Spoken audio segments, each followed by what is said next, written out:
2063. So it's a 50-year blueprint. However, we shouldn't wait that long. We are already achieving a lot because, for instance, on the 21st of March 2018, we concluded the African Continental Free Trade Area Agreement to create a permanent single African market for trade and investment. So already a lot is happening.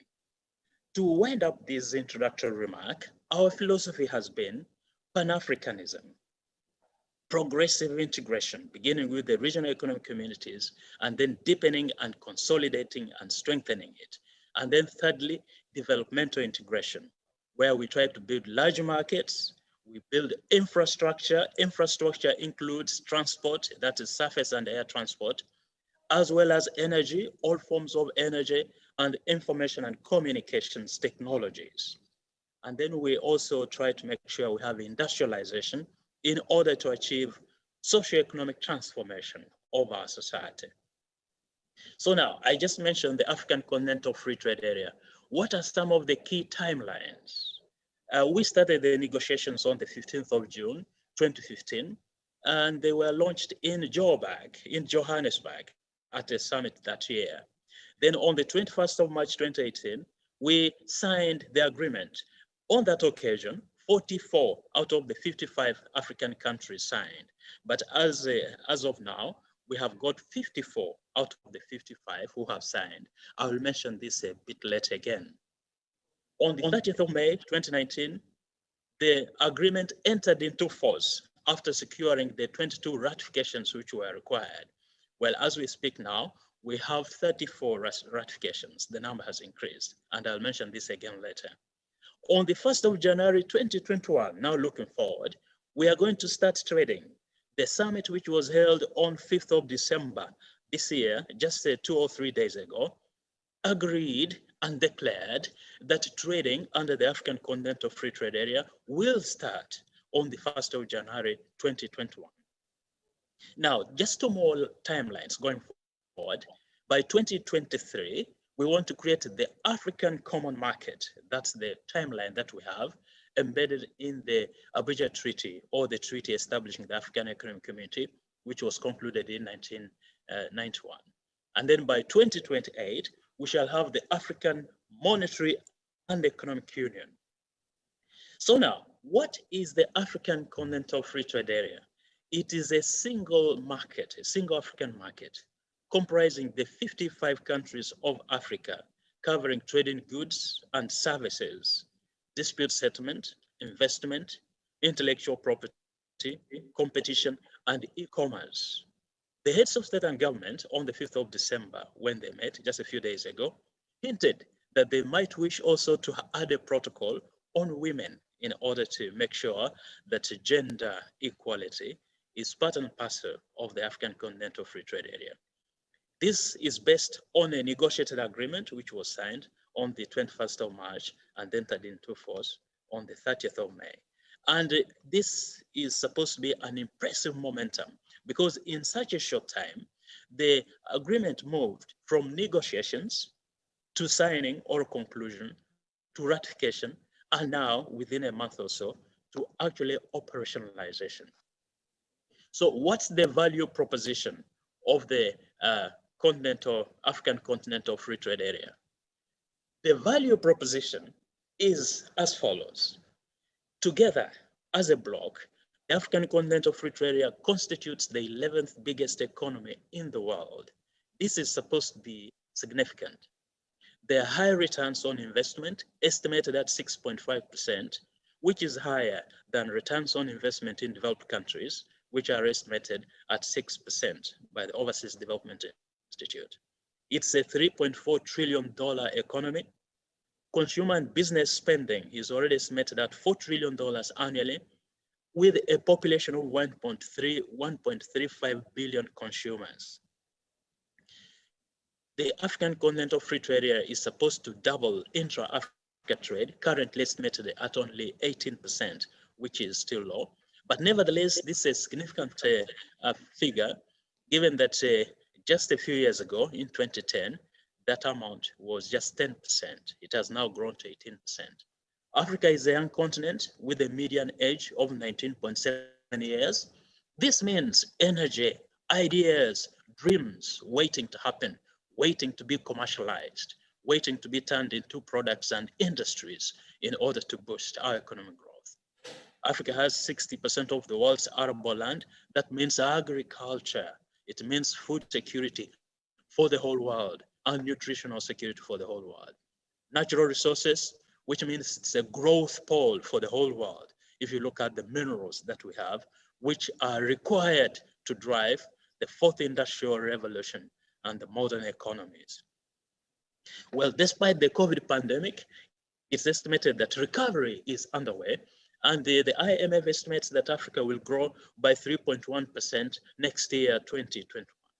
So then, the thrust of what I've been saying about the value proposition is for the African Continental Free Trade Area is that it is a large market for trade, investment, infrastructure projects, and innovation. What do the people of Africa expect in light of all these wonderful things? Well, it's estimated by the World Bank that if implemented, the African Continental Free Trade Area will pull 30 million people out of extreme poverty and improve the lives of 68 million living on less than $5 a day. This is about 100 million people who will be pulled out of poverty. And this is a big political message, which means that our political leaders really own and want the African Continental Free Trade Area implemented in order to achieve this public policy objective of poverty eradication. The African Continental Free Trade Area will assist socio-economic transformation towards the Africa we want by the year 2063. And this Africa we want is an Africa that is internally peaceful and prosperous and integrated internally, and internationally efficacious or effective. It achieves what it wants. It contributes to global solutions. However, Africa must be inclusive by ensuring that women, youth or young Africans, and SMEs, small to medium enterprises, also benefit from it by making sure that the interventions and the regimes facilitate their participation. So we must be the Africans we want. This is what I would like to say to all of us in order to build Africa we want. So what should actors do? And actors include your excellencies, they include economic operators, they include civil society organizations, they include universities. There's this concept of the triple helix, which says that to formulate policy, to implement it, to review it, to achieve progress, you must always have on board at least 3 groups of stakeholders. That's government or the public sector, business, industry, including civil society organizations, and universities or academia in order to input knowledge so that we have evidence-based policy. So what should they do? We need to wage diplomatic agency for a universal Africa, because as I said, Africa must contribute to global problems because we are equally affected by global issues. And the Africa we want. Use the African Continental Free Trade Area trade instruments. Then you'll be trading under the African Continental Free Trade Area. Lobby government and its regulatory agencies to continuously improve the trading regime so that it's equitable and no one's built behind. Form and join active public-private sector academia partnerships, working closely with the secretariats of the African Continental Free Trade Area and the regional economic communities. Champion women, youth, or young Africans and SMEs for an inclusive African Free Trade Area. Innovation is extremely important. Without innovation, economies don't grow. They can only grow up to a certain stage, but they will hit the middle income trap. So to continue growing, we need to have new products, new industries continuously added onto the market, so into the economy, so that they continue to grow. And then we need an entrepreneurial education where our students, young or old, graduate with commercializable ideas, with the bankable projects that they can turn into business. Partners, our partners, should deal with Africa as a whole, not bilaterally. This is a value proposition, a policy position that we now need to prioritize so that Africa is not divided up. but Africa is treated and regarded as one, as a bloc, because we are determined to be united as a continent and to deal with the world as a bloc. So where are we going now in terms of the way forward? 54 member states have now signed, as I said earlier, the agreement. 34 have deposited their instruments of ratification with the African Union Commission chairperson, and there are about 5 in the pipeline who will do so. So there is strong political ownership of this agreement. Trading will commence on the 1st of January on the basis of tariff schedules or tariff offers, and we have got 41 of them, which include the 4 customs unions that are in Africa, namely the East African Community, ECOWAS, that's the Economic Community of West African States, CEMAC, that's the Economic and Monetary Union of Central Africa, and SACU, that's the Southern African Customs Unions. Of course, in SACU, you have South Africa. In East African Community, you have Kenya. In ECOWAS, you have Nigeria. And of course, Egypt also has also submitted its tariff schedule, as well as Mauritius and Seychelles. Now, also, rules of origin, we have agreed on 81% of the total products. 81% of total products have rules of origin to determine which products will attract preferential treatment or will benefit from the African Continental Free Trade Area. We have got 12 service schedules in the sectors of finance, communications, transport, tourism, and business, including professional services. And we have got an online system for addressing non-tariff barriers, which can actually prohibit or restrict trade. And we have got trading documents to use trading. So this is the base on which we shall start trading on the 1st of January, 2021. Going forward further, we need to make sure we implement the agreement. The agreement has various areas, including trade facilitation, customs, standards. This need to be implemented and to be complied with. And then countries have developed national strategies to position them to benefit from the African Continental Free Trade Area. These national strategies, which aim at increasing their productive capacity, need to be implemented so that these countries can beneficially participate in the African Continental Free Trade Area. At the same time, we have regional economic communities. These need to start positioning themselves as local governments for the continental integration. African integration is a socio-political process. So it means there are implications for education, for curriculum reforms, and for politics. So we need our political leaders to continuously put out a narrative, messages about the African Continental Free Trade Area on a continuous basis. I need, as I come to the end, to point out that trading creates peace. We know this from around the world, projects that through integration have turned former enemies into allies or into friends. So we need to also make sure that we have peace and security on the continent, and trading the African Continental Free Trade Area is going to be a contributing factor. So at their summit on the 6th of December, just a few days ago, the heads of state and government of Africa discussed this theme of silencing the guns on the continent. They have been working on this matter for some time, and there is a master plan on practical steps to take in order to silence the gun. Now, this master plan has been extended for 10 more years up to 2030 to make sure that we systematically silence the guns on the continent. And during this 10-year period, September will continue to be observed as an amnesty month in order to promote the disarmament, collection of weapons around the continent. Now, I'm aware that I'm talking to ambassadors and high commissioners from Africa who are in China, in Beijing, and other actors around the world.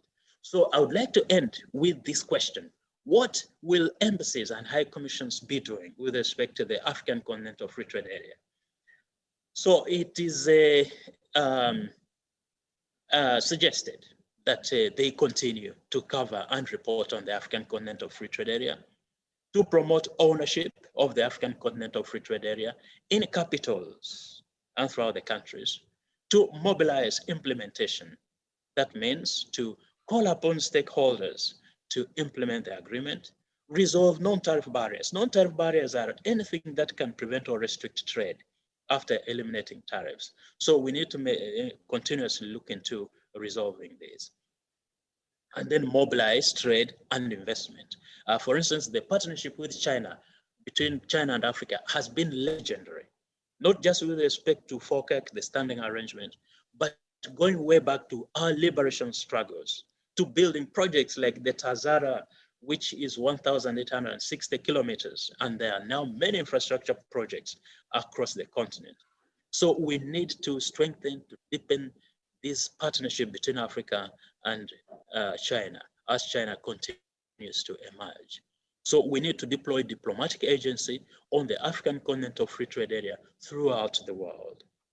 Now, Your Excellencies, government officials from the government of China, Your Excellencies, High Commissioners and Ambassadors, distinguished guests, this is what I had to share this afternoon with you. These are my contacts in case you'd like to get in touch with us. And I would be happy to take some questions if there are any. Thank you for your kind attention.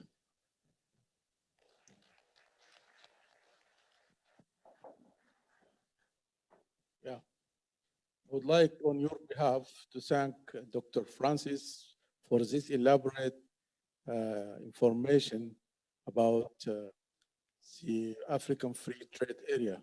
And I really want to thank him because we know that it's very early in Accra now, but he took his time to join us on this. So we would like him to remain for some time to answer some of the questions which will be raised during the session. But before that, I would like to add to what he said. Maybe I can just reflect on the other dimension of the Africa Free Trade Area. I believe that the benefits of the free trade area for the partners, such as China, will also improve the prospects of Africa as an attractive investment destination. China would benefit from investments, opportunities, and access to a wider, efficient, and harmonized market. The free trade area further harmonizes the trade policies and the regulatory framework, rationalizes trade negotiations, reduces the cost of doing business, supports industrialization, and stimulates cross-border infrastructure projects which make it easier for the FDI. Also, the need for development of the synergies between the African Free Trade Area and the Belt and Road Initiative, particularly the infrastructure. Infrastructure, as I see it, is one of the main challenges for the implementation of the African Free Trade Area. And I'm glad that the Belt and Road concentrate on infrastructure as one of its parameters. Africa lacks infrastructure, and specifically trade-related infrastructure, which can challenge progress towards the full realization of the free trade area. It is therefore urgent to set up quality regional and national infrastructures for transport, ICT, energy, etc., to improve intra-Africa trade. It is therefore necessary to mobilize more resources to fill the infrastructure gap. The African Development Bank estimates the need for the continent between 130 billion and 170 billion per year. Also, the free trade area presents an opportunity for Africa and China under the Belt and Road. And the Belt and Road Initiative will not only consolidate the already flourishing relationship between Africa and China, but will also help push for more investments in infrastructure connectivity, trade facilities, and industrial promotion, integration projects at the regional and continental level, such as regional infrastructure development should be given a special attention in the cooperation between China and Africa. Also, it underscores the need for capacity building, training, and capacity building activities for relevant implementation structures at AU Commission, regional economic communities, and regional mechanisms thus become increasingly important. During the celebrations of the 20 years of FOCAC, China has recently committed to provide financial assistance and capacity building training to the Africa Free Trade Area Secretariat in Accra. This assistance can also be extended to the REX. The capacity building can help materialize the institutional structure that can best facilitate efficient service delivery and the full-scale implementation of the African Free Trade Area programs. It will also build the skills, catalyze inclusiveness and ownership by stakeholders as a requisite for the successful implementation of the free trade area. Finally, the free trade area is clear determination that Africa will take charge of its own destiny, and its success and development is fundamentally tied to harnessing its potentials and energies embedded in citizens. With these words, I would like to open the floor for any queries to be directed to His Excellency, to Dr. Francis, in order to make use of his presence with us before we continue our discussions alone. Yes, please, Mr. Dean. Good morning, Dr. Francis Mangemi, and thank you for the insight you just gave us concerning the African Free Trade Area. I'm the Dean of the African Ambassadors Group in Beijing, and we are quite delighted, to listen to what you said. First of all, we want to congratulate you for all the efforts and endeavors you have made, to make this happen. And I'm happy that to hear that the free trade area will enter into effect on the 1st of January 2021. Of course, I would like to say on behalf of the African Ambassadors Group here that we took the new assignment you have given us because you talk about the diplomacy. We take a new assignment from you, and I think we hope to be able to carry out this new assignment. But before, I don't want to be long because I want to let some other people to ask questions. I just want to make sure that the challenges you are facing, for instance, the infrastructure challenge, the security challenge, how do you address them right now? Of course, you talk about silencing the guns and so on. Certainly, it's the whole concept towards achieving that goal. But probably we might hear more about this because there are still huge challenges to sort out before we reach the free trade area. Thank you. Ambassador of Nigeria.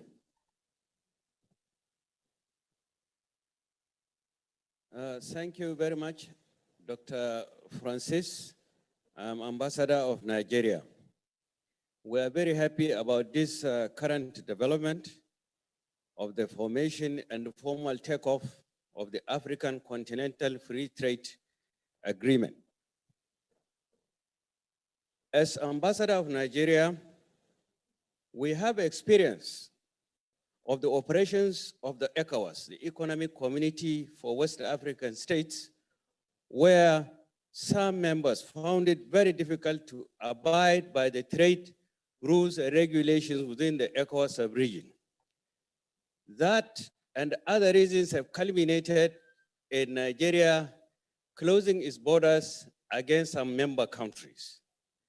In what way are you going to ensure that with 54 or 55 countries now as members of one continental free trade zone, would you ensure compliance with the rules and regulations of trade such that there will be no breaches? My second question has to do with balance of trade. Since the formation of FOCA 20 years ago, I am aware that the trade volume between China and Africa has reached $208 billion by the estimate of 2019. Within the same 2019, foreign direct investment between China and Africa has reached $49 billion. What measures are you going to take to ensure that the trade balance is really balanced in favor of Africa? And lastly, to add to what the Dean of African Ambassadors has said, this silencing of the gun is very pleasing to the ear. As you know, the insurgency is almost consuming Africa. There is insecurity in Nigeria, in Burkina Faso, in Mali, in Niger, and almost everywhere. What are the practical steps the free trade zone, the continental one, will do to ensure practicality of this good news of silencing the gun in the next 10 years? Thank you. Ambassador of Sao Tome. Okay, Sierra Leone, Ambassador of Sierra Leone. I want to extend my thanks and to join His Excellencies that had done that before to the CCG to have organized this forum. And also I want to extend my thanks to Dr. Francis to have given a great insight as to how the Africa free trade area is going to be operated.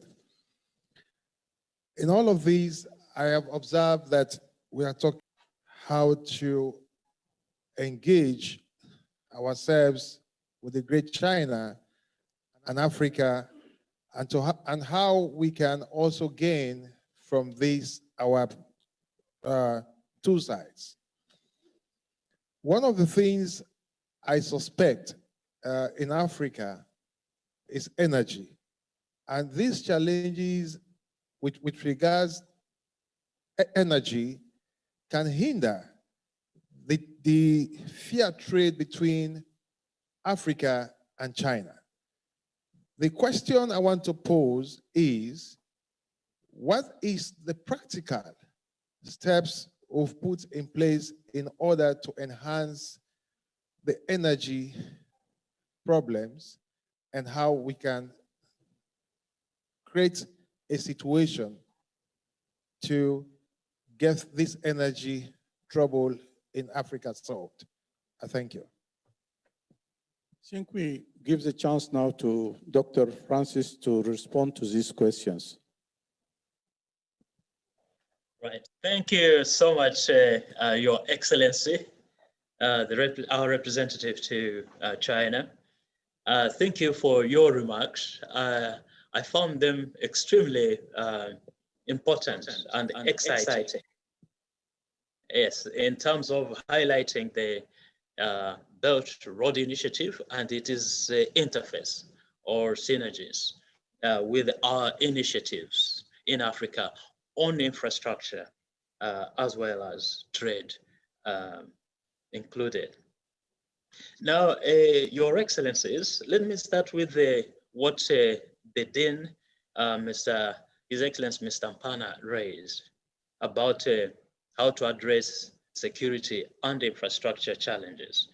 His Excellency Ambassador Baba of Nigeria also raised this issue of how to address security challenges on the continent. Now, the first point I would like to make is that Africa is aware that peace is a critical success factor. It is a fundamental requirement for human existence. And without peace and security, everything goes up in smoke. There's nothing you can do. You can't trade. You can't even live properly. Probably you'll be on the run most of the time. So that's why peace and security has been prioritized as a key pillar of African programs. We therefore have the African Peace and Security Architecture, which provides a comprehensive framework for addressing peace and security challenges on the continent. And I would like to observe, with the permission of His Excellency Ambassador Baba of Nigeria, how ECOMOG under ECOWAS has been instrumental in addressing some of the challenges in West Africa, whether they be with respect to governance issues or with respect to civil strife, both internal and cross-border. So I would like to start off by saying that we are aware of this problem.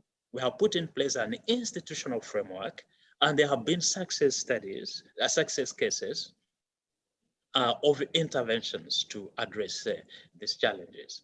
Now, going forward, what the roadmap on practical steps for addressing the security challenges in Africa does is that we are going to continue strengthening our existing infrastructure for peace and security, collaborating more closely among the regional standby forces, strengthening of course our forces, as well as our partnership with the UN Security Council. We are going to make sure that we handle the entire conflict cycle, beginning with the early warning and peace prevention, conflict handling or management if it breaks out, and then reconstruction and reconciliation afterwards. So actually this roadmap I'm talking about has got the practical steps you are asking about, more than 10 practical steps that need to be taken to ensure that we achieve peace on the continent, taking into account that we are not doing nothing, we are doing quite a lot already. Now, infrastructure equally is an important priority for Africa. It has been recognized as such.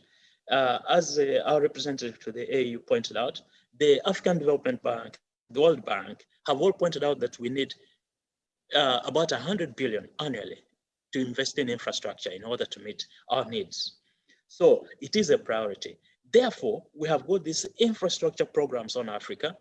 The long-standing program is called PIDA, Program for Infrastructure Development in Africa, which has been trying to address the challenges that we have, whether it's with regard to road transport, railway transport, or air transport. On the day that we signed the treaty establishing the African Continental Free Trade Area, we also launched the Single African Air Transport Market in 2018.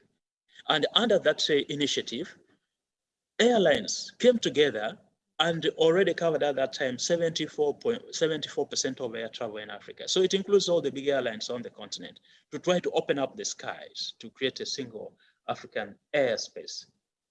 Because Africa is a large continent, 30 million square kilometers. So it's a large continent and air transport is extremely important. We have got some infrastructure flagship programs, such as the Trans-Sahara Highway, such as the Inga Dam for building the largest dam in Africa, which can actually supply energy to the whole of Africa. So on infrastructure, again, we are aware it's a priority. We are doing something about it. We have an institutional framework, and we have got partnerships with the countries such as China, which are helping to help us deal with this matter. Now, on the issue of compliance, which His Excellency Ambassador Baba of Nigeria raised, how to make sure that countries don't just breach rules and get off scot-free. We have a comprehensive dispute settlement mechanism. Under this dispute settlement mechanism, a member state can raise a matter against another member state if there is a case of a breach, and the matter can be resolved through a panel process, which involves looking to the matter, producing a report, and bringing the report to a body called the Dispute Settlement Body, which is made up of all the member states sitting together. They look into the matter, and decide what to do in order to address this issue. By the way, such a system has worked well at the World Trade Organization, the WTO, until recently when it was torpedoed by the previous administration of the US, which threw a spanner in the works, but otherwise it had worked quite well. Now, in addition to this formal dispute settlement mechanism, we also have a system for dealing with online, an online system for dealing with the non-tariff barriers, where it's possible, using your mobile phone, or if you're on the internet, to report a non-tariff barrier on the spot and get a response from the relevant authorities online. We had such a system in COMESA, ESC, and SADC, and its success rate was more than 90%, where people could just log on to the internet or use SMS on their mobile phones and report problems at borders, and they would be resolved on the spot. So we have taken into account the need for compliance, for implementation, and put into place remedial systems such as dispute settlement mechanisms. Now, on the balance of trade, what is required is simply to boost our productive capacity. If you don't have something to export, of course you don't have something to export. Meanwhile, consumers will need to consume, so you continue to import. So we need to boost our productive capacity through industrialization, through addressing supply side constraints. Secondly, and this is actually intriguing, is market intelligence or market information. We need to improve market information about what's available on the continent. Because what happens in many cases is that we import from abroad what we have on the continent. A survey that was done has shown, actually several surveys have shown, that people import things from abroad because they are not aware that those things are available next door. So market information is extremely important. And therefore we need to promote activities like trade fairs, online markets, yes, in order to promote trade information. Silencing the guns, I think I've already talked about this. Now, lastly, energy. Energy is extremely important. It's part of infrastructure. Without energy, you cannot be competitive as a producer, as an economy. Energy also affects social aspects like education, like health, and so on and so forth. It is a requirement, really, for a decent standard of living. So that's why we've been prioritizing generation of energy from all sources that are at our disposal, whether this is hydroelectric power. So we have got projects for building the Inga Dam or the Renaissance Girl Dam in Ethiopia, and so on and so forth. But equally, we have been trying to look at clean energy. For instance, solar power is a big program on the continent, and China knows this very well as a number of African countries. We also have local initiatives. For instance, in Kenya, it's possible for local people up country in their villages to buy solar packages where they pay just 50 Kenya shillings, a day, which is about $50 a week, until they finally pay in full. Now, these initiatives, local initiatives on Africa to promote electrification or energy upcountry are extremely important. They just need investment, entrepreneurship in order to tap into this vast market of energy needs. So the practical steps for generating energy include making sure we have this institutional arrangement in place for generating energy, and also attracting investment into the energy sector.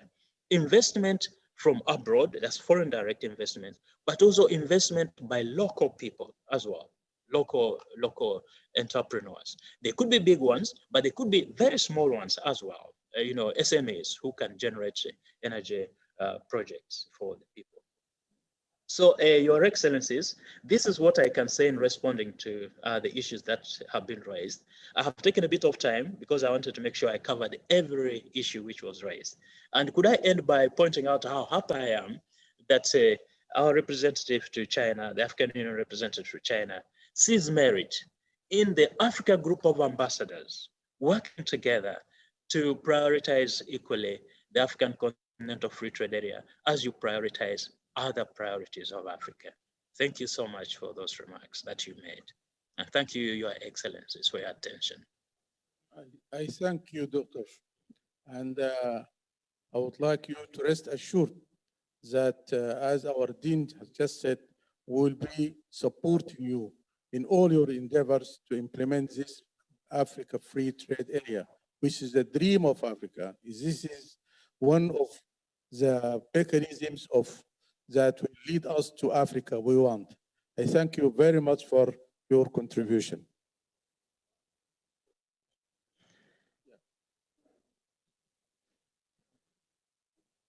Thank you so much.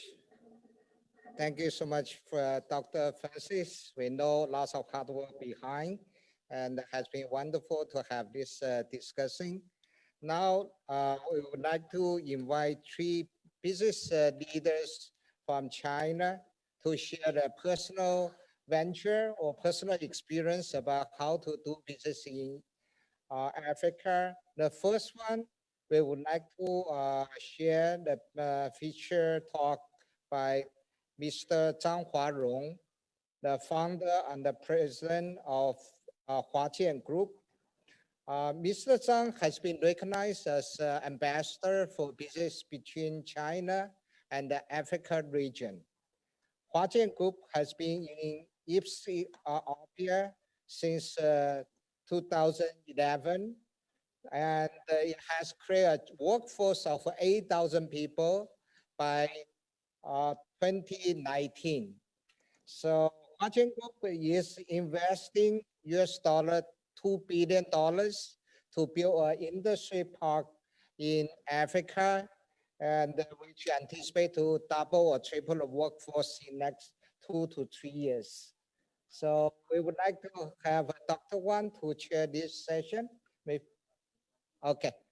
So now we would like to invite Mr. Zhang to give us a talk about his personal experience in Africa. 张总，现在那个，请你来，您就讲中文。Zhang, please.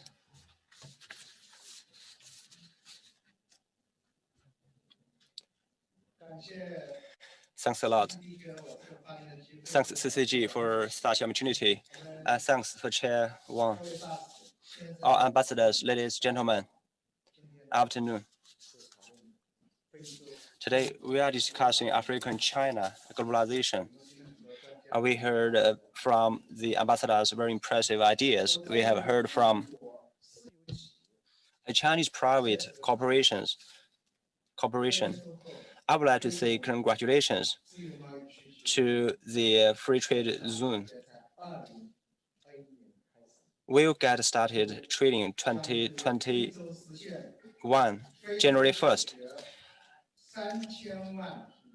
And for 30 million, extreme poverty will be eliminated. For 70 million, will lift them above the less than $5 per day. It's very gross for the human civilization, especially for China entrepreneurs. And with our practical deeds to get engaged into such a grandeur program, that will be beneficial for corporations, for society, for development of Africa, and also for the friendship of China and Africa. Huajian Group in the future 10 years in many countries, we will invest into different countries for industrial zones. And with the support of China government, with the help of many African countries, to solve the 100,000, we will have the employment of 100,000, especially for female employment in Africa. And for my corporation in the past 40 years, I was born in a village, rural area. My family was so poor, it cannot afford me to go to school.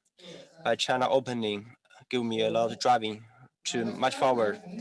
For 38 years, I've been working entrepreneurs, from 3 sewing machines and to come to be only several staff to thousands of staff, and exporting for around 1 billion exporting to other countries. As the policies for opening of China, made in China, and global market in the past several years. And now I will share with you about my experience growing in China to Africa, to serve for Africa. 2001, I invested in Ethiopia. 8,000 job positions created in local area. 55% to 60% were young women in local area in Africa. And we bring the China industry civilization to Ethiopia. 100% is exporting, including the president, Ivanka, president, the shoes brand made in Africa. For the future 10, 20 years, 30 years in Africa, the population in Africa will be growing very fast, especially the structure of the, as you can see, the young for demographic situation. The most resource in Africa is not about mine. It's about very excellent, hardworking, the young people in Africa, the most terrible resources. We look forward, and all the ambassadors sitting here for the future of Africa. You can remember that, like to talk to the leaders in the country. The job creation, development of industry in Africa. We can solve like thousands of job positions in my hometown in Guangdong. In Jiangxi province, the most poorest rural area, I saw around 17,000 job positions. One job position means one family raising. I'm saying that development enterprises not only about borrowing pyramid to Africa, it's about like to create more jobs for Africa, to nurture more entrepreneurs in Africa, to help local people. In the past 40 years, China has been opening, embracing the whole world. Thanks a lot to the Europe and America, and to give China the market, technology, and a lot of borrowing debt to China. And most important, opening China, connecting with the other countries, we are integrating. I believe for the future Africa, just like China, will embrace the world and to create the future. In more than 10 countries I have visited in Africa, I visited the local situation very same to 50 years ago in China, lacking of job positions, lacking of food, very poor. Poverty is a very critical issue, and I have very tight bonding between me and Africa. And I believe that China government and Africa government, society, we should emphasize more on that. And China national own enterprises and for infrastructures in Africa, we make a lot of contributions. We should emphasize more on the private corporations contribution. We respect more private corporations, their investment into Africa. Because China private corporations are solving 85% of job positions in China, and the whole industry made in Africa, the global market, that will be the very major contribution to global economy by the private corporations. We need all the countries in Africa to have stable political environment, the open policies, and very honest government policies. We need China private corporations to go to invest into African area, following the legal rules and respect the local customers, protect the environment, to treat the staff in the local area like our relatives, like our family. I believe with the African Union's support, with China government support, Huajian hope we can work with more Chinese private corporations and to set more industry zones in Africa and to bring Chinese mature industries into Africa, to contribute to Africa, to do our part for the human, and to let Chinese enterprises to work for Africa. Time limited, and I hope we can have more opportunities to communicate with you. We truly look forward to more Chinese companies investing in Africa. I grew up from poverty, and I know what it's like to live in poverty. And I know maybe more than ever that what we need to do, what actions need to be taken to get out of poverty. So hopefully my past years of experience and lessons can really help make my contribution to the poverty alleviation in African countries. And again, a round of another applause. Thank you very much for your sharing. Thank you so much for very inspirational speech by Mr. Zhang. Next, we would like to invite Mr. Zhu Zhaojiang, President of Transition Holdings. Maybe many of you are not so familiar with this company, but this is a company last year they have shipped 137 millions of mobile sets globally. Also, this is a company who takes 52.5% of a market share in Africa region. So now I would like to invite Mr. Zhu to share his personal experience.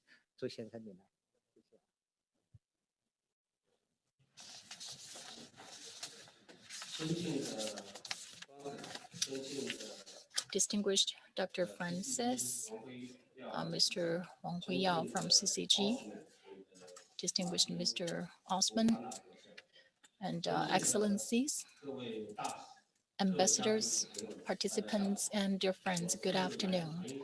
I am from Transsion, Zhu Zhaojiang.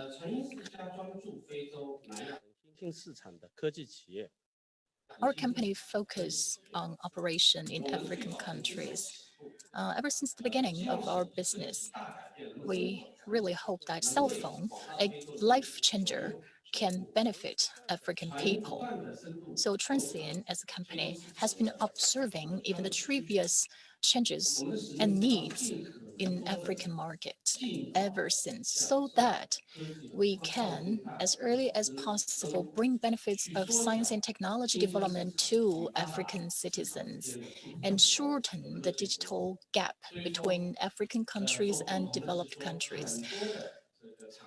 Well, among all different businesses, we organize our team to observe market needs and design for Africa, which is quite different from many of our counterparts. And together with our partners, we have been ranked as one of the most favorite brand in African countries. And for many years, we were one of the top in that ranking. Ever since our operation in Africa, we located ourselves and committed ourselves to the local economic development by providing job opportunities and the localization of our employees in African countries reached 90%. And that means 90% of our employees in African countries are local citizens. And also we brought to African countries what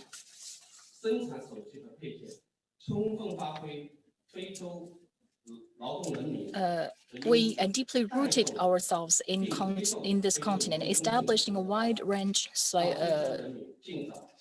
sales and after-sales service network and created a large number of local jobs. And And we know that in Ethiopia, we have opened a local factory to produce mobile phones and accessories, giving full play to the advantages of Africa's labor force, helping to promote the local development of the communities and enabling African people to enjoy a better life brought about by technology and innovation. Actually, we help our African partners exporting more than 10,000 tons of coffee and relevant products to China. And we help our African partners in their machinery, in their facilities, in their technologies, and in their jobs, and eventually help them improve their living standards. And right now, we are engaged in establishing a China-Africa industrial park. So here with this opportunity, if there should be any African businesses in your country are interested in this industrial park, please contact us, and we assure you that we can provide you many incentives and benefits. For example, the rent for the building could be no more than 50% of the market level. And now with years of experience and resources and channels, we are committed to African market. More than that, we also want to help Chinese businesses to increase their operation in African countries and to help the local residents for better life. And more than that, we would like to participate in facilitating free trade among African countries. Now, some of the African-made products have already been exported to other countries. That is a very good indication of the capacity building of African countries themselves. And we are very interested in the African continent free trade zone. And we are committed and we are willing to make our contribution. Thank you for your listening. 谢谢朱总。 Well, thank you, Mr. Zhu, for your wonderful remarks. Now I would like to invite Mr. Pang Xinxing, last not least, and Star Times already invests 1.7 billion in Africa. I believe lots of experience to share with all your excellencies.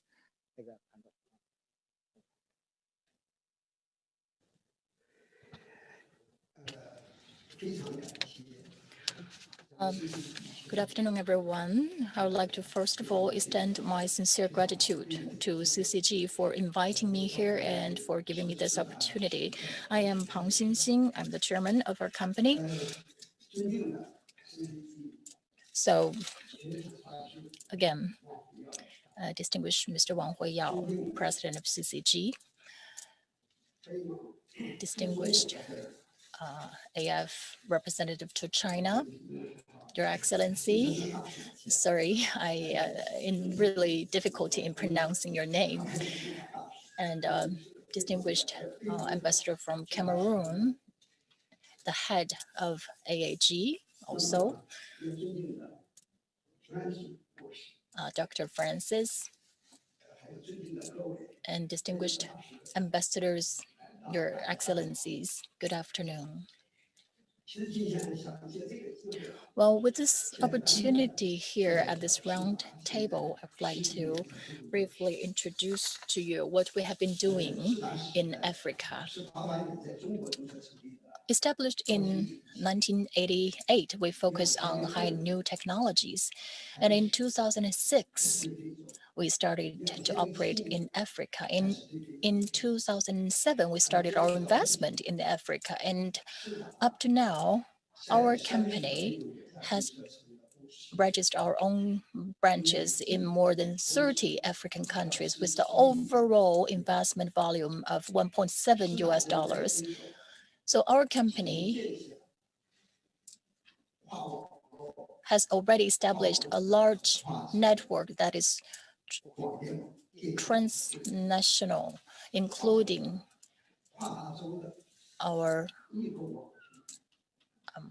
that is a very huge network.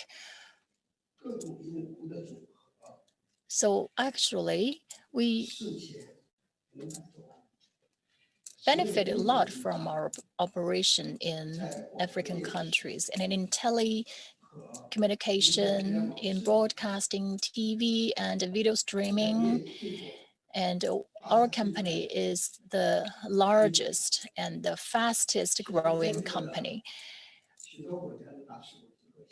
You are the distinguished ambassadors from African countries, and you thankfully have provided a lot of and constant support to the operation and the development of Chinese companies in your country. So with this opportunity, I would like to thank you deeply for what you have done.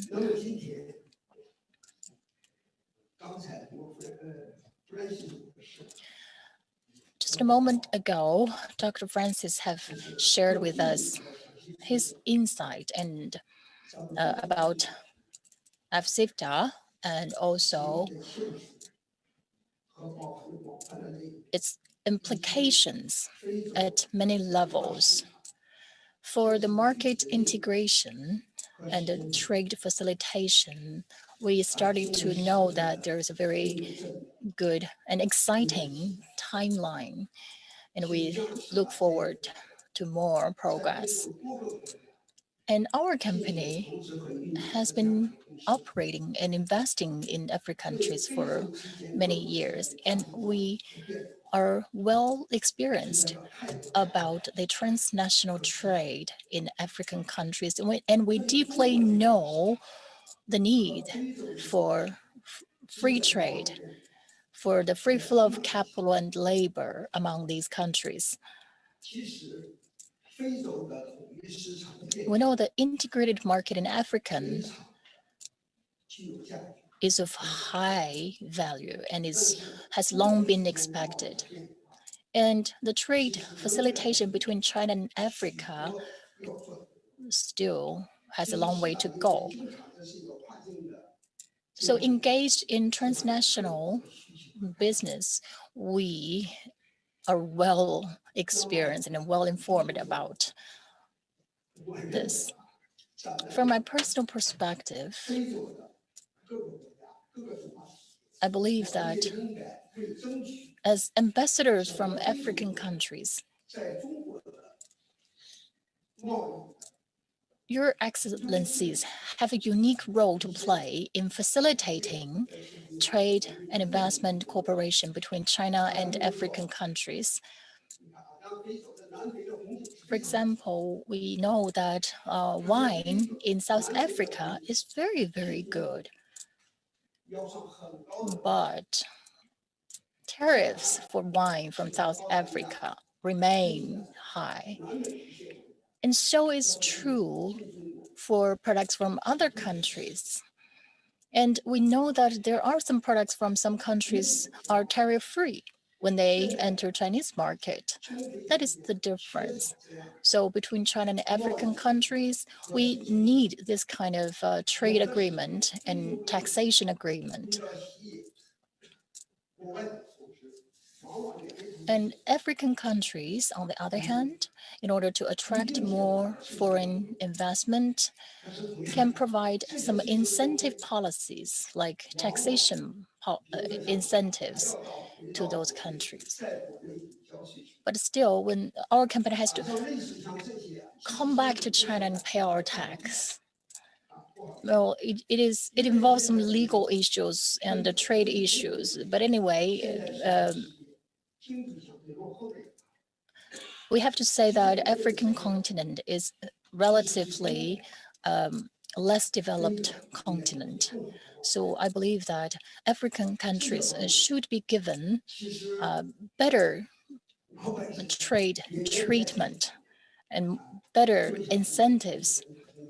But of course, personally, I would like to make my own contribution.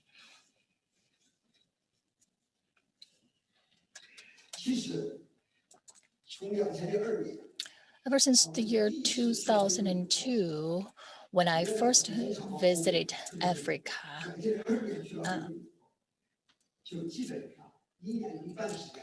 I almost spend half of the year there ever since, every year. So the past 17 years, I witnessed the social and economic progress in African countries.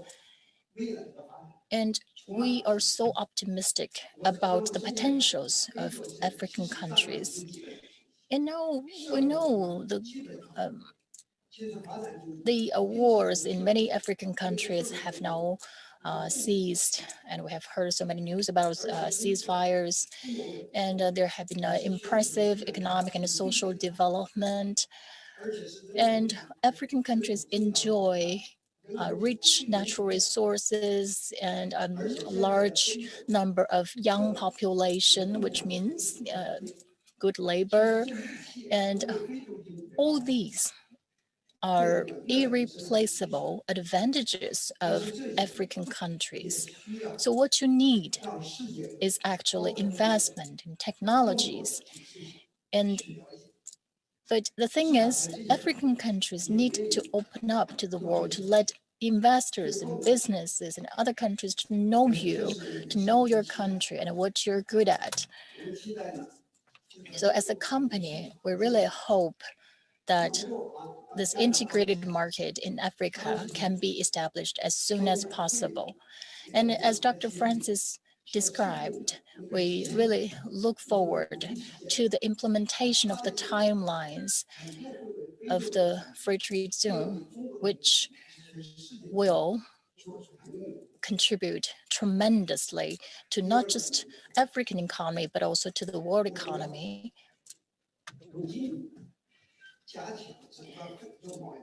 And in that process, we really need to make sure that we can have more partnerships and cooperations between China and African countries through signing more trade agreements and taxation incentive policies. Well, I would like to give you a brief example. I was born in Hebei province. The #1 steel producer in China produce a large volume of steel and steel products. But for Hebei province, they need to de-steel or production capacity must be cut in their steel company, in the steel industry. Well,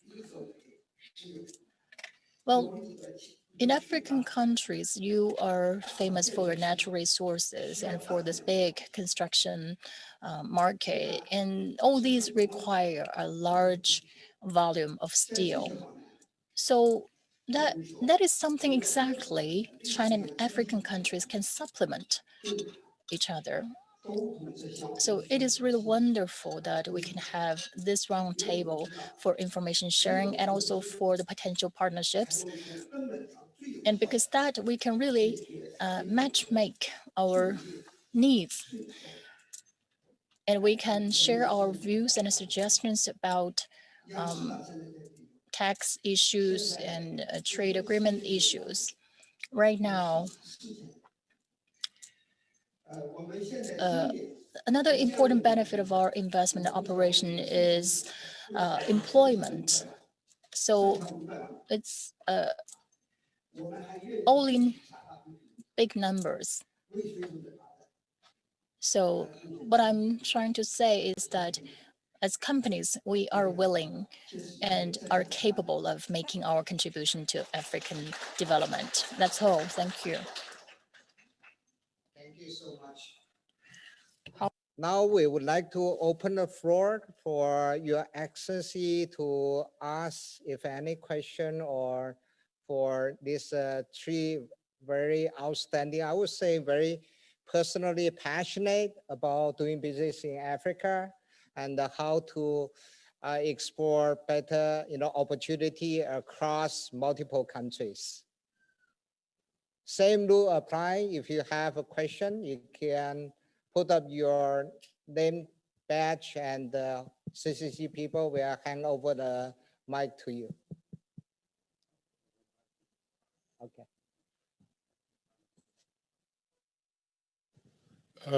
Thank you for giving me the floor. First of all, I would like to thank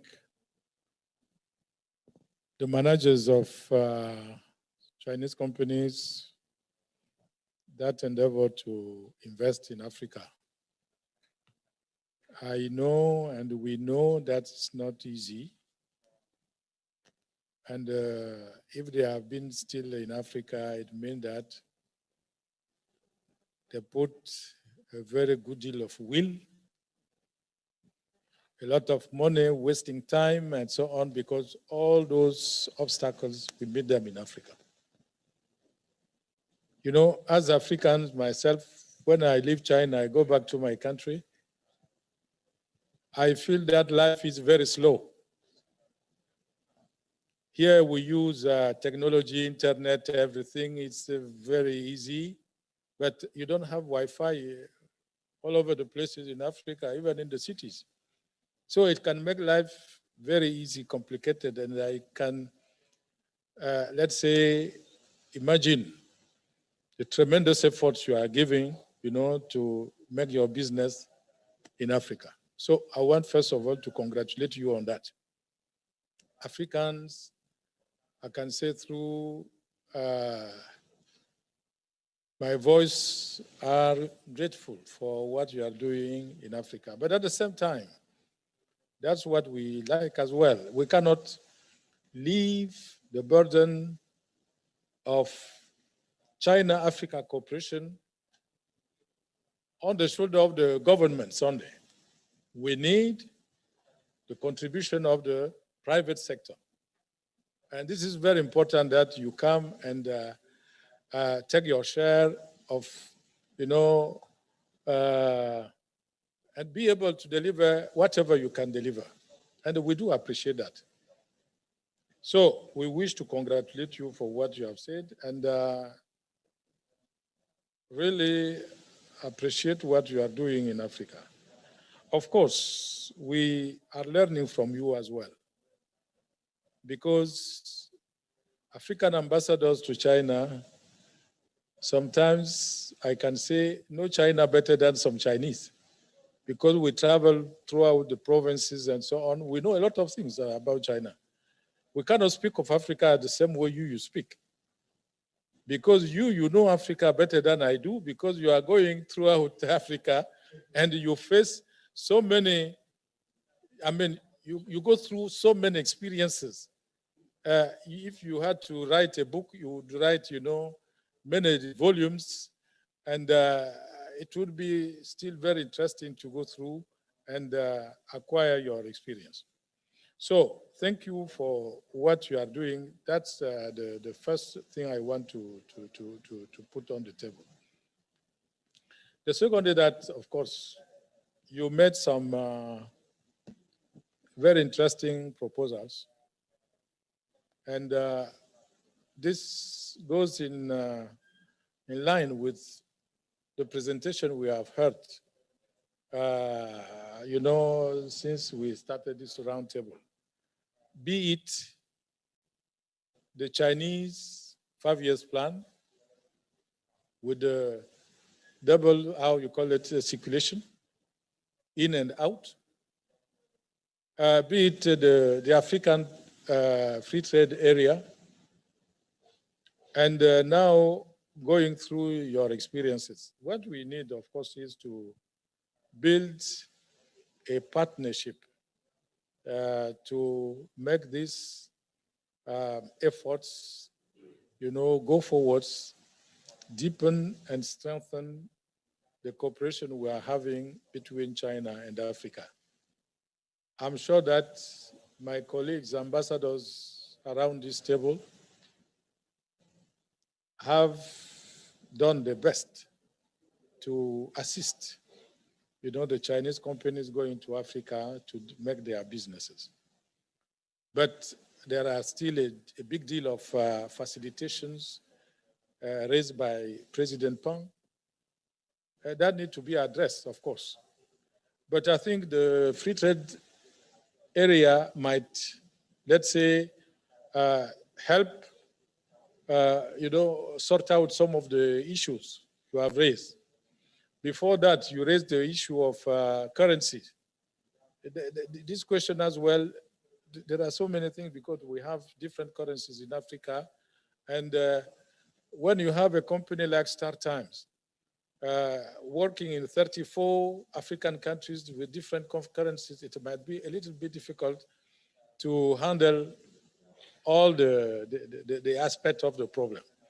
But at the same time, I say, we take note of the request you have made concerning the facilitation. But I would say our cooperation is a dynamic cooperation. The pioneers always face hardship. It's not easy.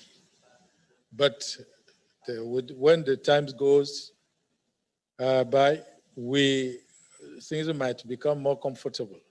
We hope that this area comes soon, and then we'll be able to use, I would say, the highways of cooperation between China and Africa.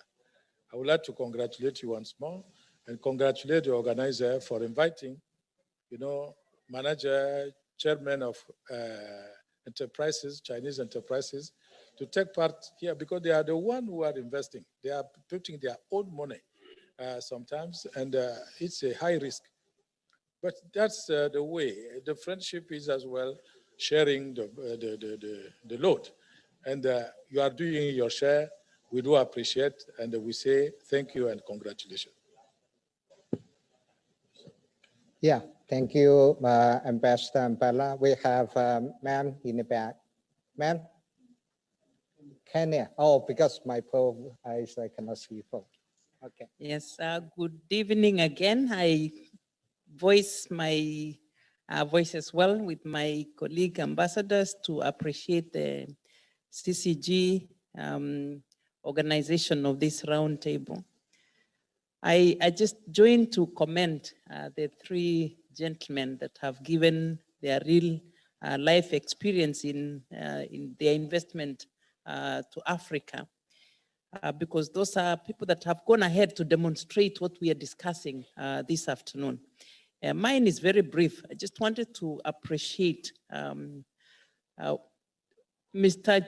Chang, who passionately talked about poverty, that he understands poverty when he looks at people that are still depicted as living below poverty, he understands. And one of the demonstrations that I would want to appreciate this evening is he was the first person to reach out to us with the COVID-19 PPE kits. We were truly surprised when he came in and said he was willing to support and reach out. And I could see that in his passion as he demonstrated how he understands the life styles and how you'd want to contribute in the development of Africa.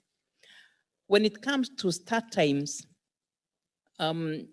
with the African Continental Free Trade Area, we definitely require a very strong communication strategy because, as you know, development cannot thrive without communication, because then it's able to reach out and relay some of the strategies that the country, and particularly strategies that the African Continental Free Trade Area is going to take to advance the development in Africa.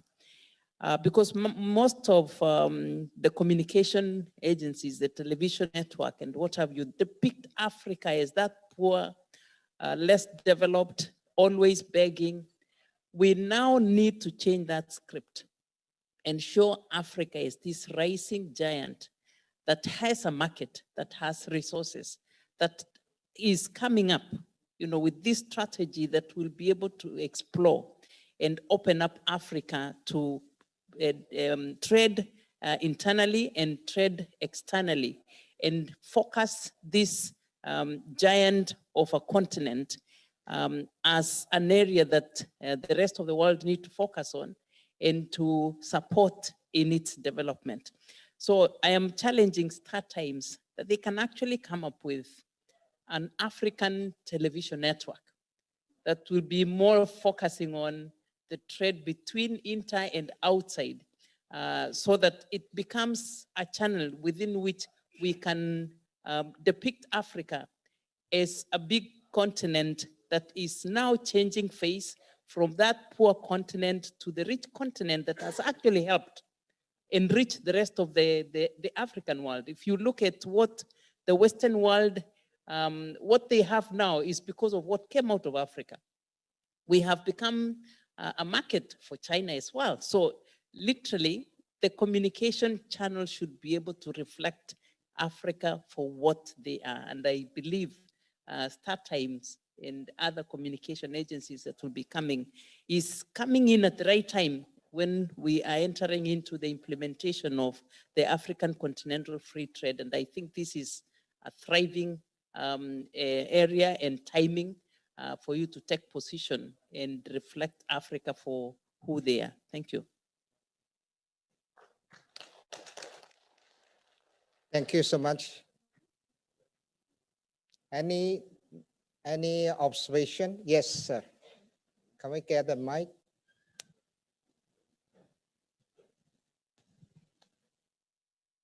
Thank you. My name is Michael Berger. I'm the commercial counselor of the Austrian Embassy. I have just arrived here 4 months ago from a 3 years posting in Casablanca, where I was also in charge of relations with 8 West African countries. So I found it very interesting to work with these countries, and I want to congratulate the African countries on the agreement they have signed now on the Pan-African Free Trade Zone. We are also now about to conclude the negotiations for the Cotonou Agreement, which is the agreement between the EU and Africans and Pacific countries, which I think is also a great opportunity for Africa, for Europe, and for other parts of the world. You have now the free trade agreement, and as has been mentioned before, you must fill it with life. Fill it with life means you must exchange products which you produce locally. It's not only raw materials you will trade between your countries, but you will have to trade finished products. And I think the future of Africa is to increase your local production and your local chain of values. And I think there, with these agreements I've mentioned, and also with the help of China, I want to advocate the third country cooperation, which means that European companies often are very small and medium-sized, and they are not in a position where they can lead a big project, but they could contribute their experience and their technologies also with Chinese companies. Thank you. Thank you so much. That's a great idea. I think it's worthwhile to explore how we can facilitate this three-party collaboration. And now, do we have any last-minute observation or question from your excellencies? If not, maybe let me invite Ambassador Osmer to conclude your wrap-up first.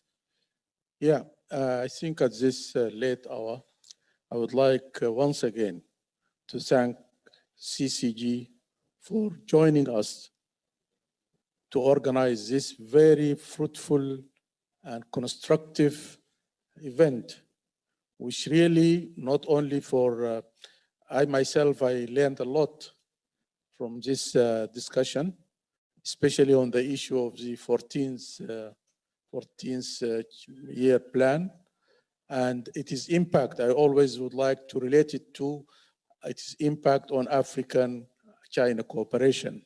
And I'm glad that it was reflected in the speech of Dr. What do you call it? Dr. Shu, yes. And and also the contribution of the Secretariat of the African Free Trade Area is very useful. And I think it is the African Free Trade Area is in its initial stages. It is just started. And it has a lot of challenges in order to, one of those challenges was mentioned by His Excellency, the Ambassador of Nigeria. from the experience of the RECs, of the regional economic communities. But I think, as time goes on, I think we can manage to solve all those problems, especially when we had the mechanisms.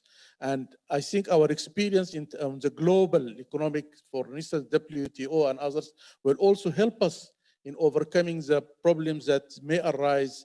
But the most important thing is the determination of the African continent and the African member states to implement this agreement, because it is a pillar of the African integration.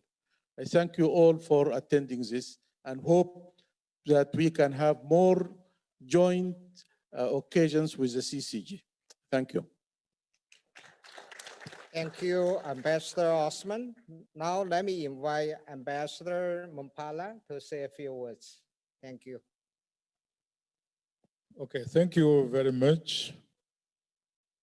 I would like at this point in time to not only thank CCG for the successful organization of this roundtable, but as well to extend our friendship to all the participants who came from other countries or other region. That means out of Africa and out of China. Because the criticism usually is that China wants to keep Africa for itself. We want to stress strongly here that Africa is big enough to be invaded by one country, and China is big enough, but would not have enough resources to deal with its own businesses and African businesses. So we are open. You are welcome. There is room for everyone. The problem is to work in synergy. And that's what the roundtable we have organized today is aiming at. I would like then to thank Professor Wang Weiyao for the idea, the initiative, with the collaboration of African Union office in Beijing and the group of African ambassadors in Beijing for organizing this. As you have seen, we were not only among diplomats, we had, other businessmen, we had academicians. So we can voice something different, a new speech that show the road for the future. Thank you very much. Africa is open as China is open. We cannot reach development if you don't open up. That's the truth, and we can see the evidence in China itself. Thank you very much. Thank you, Ambassador Opana. And now I would like to invite Dr. Wan to say a few words. Okay, thank you. And we're almost come to the end of our section. So I really appreciate all the participants. I think particularly we have the Ambassador Osman and also Ambassador Mumpala. And of course, we are very happy that we invited Dr. Zhu and also Dr. Francis Magani to give us a very good discussion. And also appreciate all the excellencies that actually raised a lot of good questions. So I think this is really a significant, timely and meaningful event. We had a 54 African country representative here with over another, 10, 15 other countries representative. So I think this is really shows multilateralism is reviving. And we are really seeing actually with the RCEP signing and also with the last Saturday night with this effectiveness of the African Continental Free Trade Area getting concluded and then to be effective next January 1st, we're seeing the reviving of the multilateralism. And I'm sure that with the President-elect Biden comes back, he will also prefer more multilateralism. So we see some actually changing dynamic in every part of the world.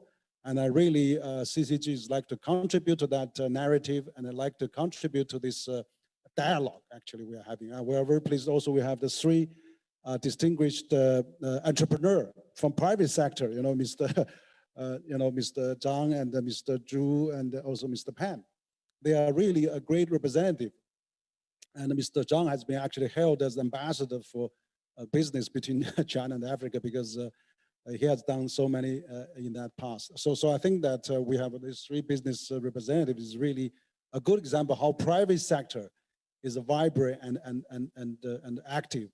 And I think with the free trade area agreement established, we have so much to collaborate. And I also concur what the counselor from Austria embassy said. The EU, of course, is also have a great opportunity. And of course, now where China is also signing trying to conclude this China-European investment treaty. And of course, I hope that both US and China can come back to the CPTPP. So we'll see a reviving of the multilateral trading system. And then that maybe we're living a more friendly atmosphere, dialogues, and also exchanges, and of course more upgrade of our progress. And finally, I just want to say that CCG just actually about 10, 12 days ago, we had our 6th annual China and Globalization Forum. We have about 30 ambassadors came, ambassadors from EU, from also France and Canada, Australia, many other countries. So we are actually a platform, a bridge between China and outside the world. We'd like to keep that openness. And also on the December 15, which is about next week, CCG is going to launch a Young Leaders Dialogue Program that we are inviting also welcoming ambassadors and representatives to come, and also recommend young leaders. We want to also build up the dialogue among the young leaders across countries and across continents. So once again, I think I want to thank the African Union, also the delegation group of African for co-organizing this. I want to really thank our three distinguished panelists from China business community. And of course, also we have the Dr. Zhu give us a very good discussion. The two distinguished experts, Dr. Zhu and Dr. Francis McGinney. So excellent. And then really also, most of all, I want to thank all the ambassador representatives, government officials, and the business community, academic think tanks, and media. We are covered by the media as well. I mean, this roundtable this afternoon, I just look at the numbers. There's about between 700,000 to 800,000 viewers watched live online. And so this is really great, a big boost for China collaboration with the outside world. So the theme of China and the world, I think, particularly with Africa, I think we have really achieved remarkable progress. We want to actually digest, we make summaries, we'll report to different departments and also embassies. We'd like to keep this platform. We have more Ambassador Roundtable as time goes by. Again, I want to thank you all very much. I look forward to collaborating again in the future. Thank you. We'll have a reception after that. Thank you. Thank you, Dr. Wan. And last but not least, thank Ambassador Impala, Ambassador Osman, Dr. Wan for setting strategy agenda, for initiating this strategic dialogue. Thank the Chinese distinguished entrepreneurs to share your personal passion and experience. And also thank Dr. Zhu Ming, Dr. Francis Magani. And also we have the crew on the ground. I was saying a few guys I really want to mention. Initial start from beginning, lots of hard work and the team able to help us to make everything together. CCG team, thank you all. We have the more tea and coffee outside for networking. Thank you so much for participating today, and until next time. Thank you.